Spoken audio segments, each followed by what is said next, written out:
Okay, we're rolling. It's January 4th and it's 4:37 in the PM. Year's 2025. I've been fasting because, fasting is really a good thing to do. Really good for your health. I really needed it, and I need to manage my diabetes type 2. And people say diabetes type 2 can be cured if you're careful about what you eat. And I'm careful, but sometimes what I do is it's really hard for me to have self-control sometimes. So I end up eating uh, when I really don't want to, but I just feel hungry and I binge, or especially sometimes I'm not able to control myself. I guess I'm a food addict. Yeah, I could definitely say I'm a food addict.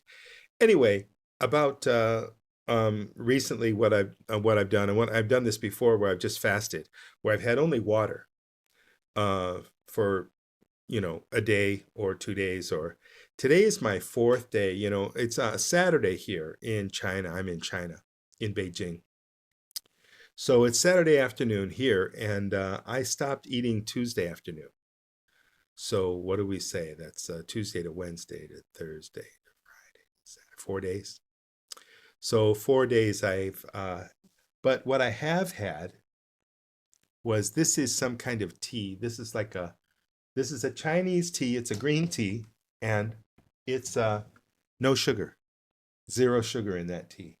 I also have been having apple cider vinegar, a little bit of apple cider vinegar um, that I ordered online, and they brought that to me.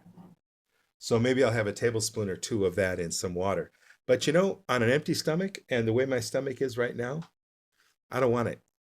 Maybe it feels like it burns a little bit. So maybe it's too, maybe I'm using too much.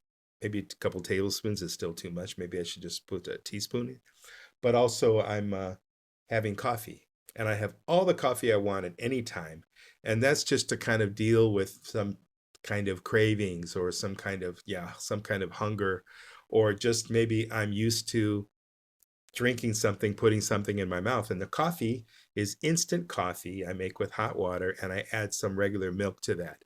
And maybe I add uh, more than a couple tablespoons of milk, um, maybe an eighth of a cup.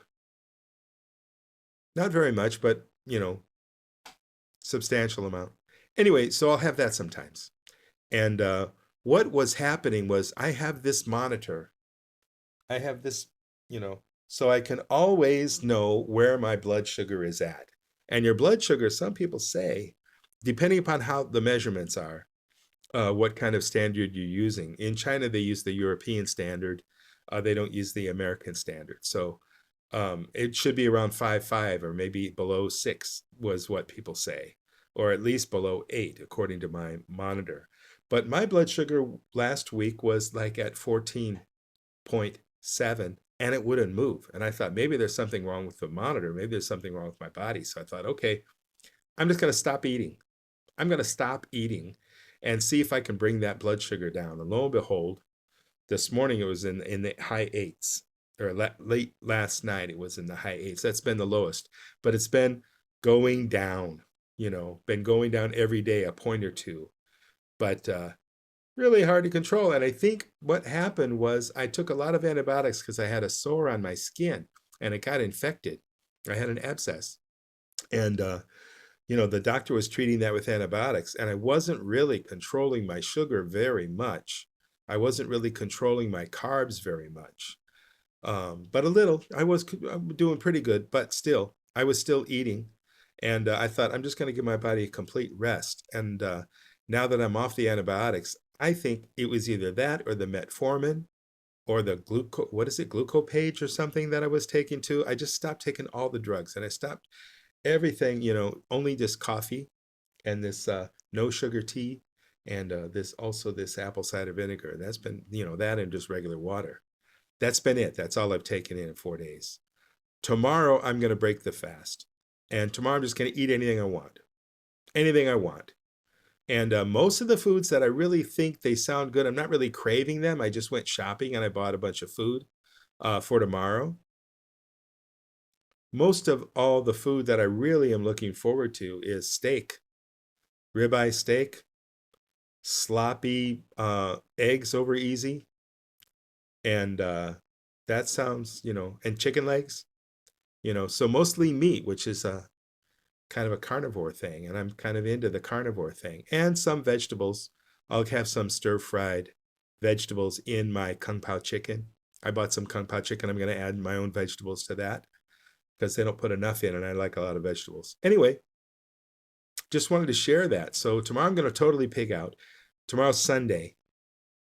The next day, Monday, I'm going to go back to only water again. And that's the hard thing.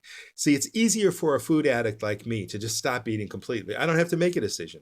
I don't have to decide, oh, what's more healthy for me? Or I'm done eating. Shouldn't eat anymore. I shouldn't binge. It's just like, no, you're not eating at all. You want some coffee? And that's simple for my addict brain. And now, by the way, my blood sugar is down to right now, it was just at 9.9. And so that's a really good thing. And tomorrow it's probably going to go crazy. It's probably going to skyrocket. But then it'll go back down. And I think Monday, maybe Tuesday, it'll recover completely. And then those next several days, if I just eat on Sunday, which is my plan right now for this month, maybe it sounds crazy. There's a guy, a Korean guy, he didn't eat anything. He only had water for a year, 1 year. He was really fat. And his body and his metabolism and his nutrition, whatever, his body was able to live off of that fat in his body for a year. And I think he lost like all the fat. And I don't know how his health is now. And I don't recommend that. But I think 6 days a week, I'm going to try that. I'm going to try fasting. Only water and this tea and this coffee and this apple cider vinegar 6 days a week, and then pig out on Sunday. And it's good for my addict brain to say, hey, you can have anything you want, but you got to wait till Sunday. So that works in my brain. Other carnivores out there do different things, other people that are doing different things that work. But this is, by the way, incredible benefits just in these last few days. I'm sleeping better. I feel better. I feel lighter. There are, which I'll do in another video, there are 25 benefits that I have personally felt and experienced when I eliminate all the garbage food, the bread, the pasta, the rice, the cereals, all of that. I eliminate that. I eliminate pretty much 99% fruit, and maybe just have a little bit of vegetables or no vegetables. It really works for me, and it really helps. My blood pressure is a little bit high. It's at about 165 on the high end, and then the low end, systolic is 80, 85 maybe, and diastolic is like 165, right in there.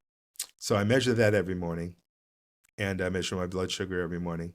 I'm going to weigh in tomorrow to see what my weight is compared to last Tuesday, see if I lost some weight. But I'm not too concerned about that. I'm concerned about feeling healthy.